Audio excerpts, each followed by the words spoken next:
reminders number 1 po na dito po sa kakaigpin po namin pinagbabawa ng pagliligo ng dagat sa gabi. Kasi wala na po tayong lifeguard on duty. Pag may pool naman po tayo pa sa ating mga kasama po na hindi marunong lumangoy, magpasama po sa kasama nyo marunong lumangoy para po for your safety. Okay, another safety reminders po, ito po mahalaga. Make sure po nakadouble lock ang ating mga doors bago tayo matulog para lang po yan sa inyong mga mahalagang gamit. At kung kayo po itatambay sa labas sa mag-iinom, huwag nyo na pong dalhin. Iwanan nyo po sa inyong kwarto. Ayan, sa mga bata, huwag gagayahin mapapanood, sila yung mga professional. Hawakan po yung mga bata biglang tumatakbo or kung maaari, ilagay natin sila sa paglalikuran nyo para safe po sila sa mga talsik ng gaga.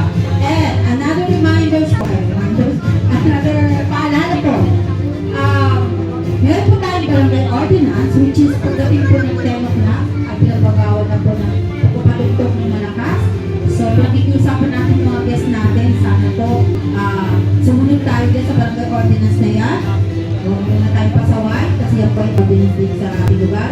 And then sa mga gusto mo po mag-music pa rin, pwede mo po, meron lang. Isang way po yan para sa pag-respeto sa mga kapag-guests nyo na gusto na rin po magpahinga. Ayan. Great? Okay, isang palapakan to. Excited po kayo tonight? Okay. Makikilalit pa tataginin ma'am kasi po excited naman na sila. At to choose our performer ma'am.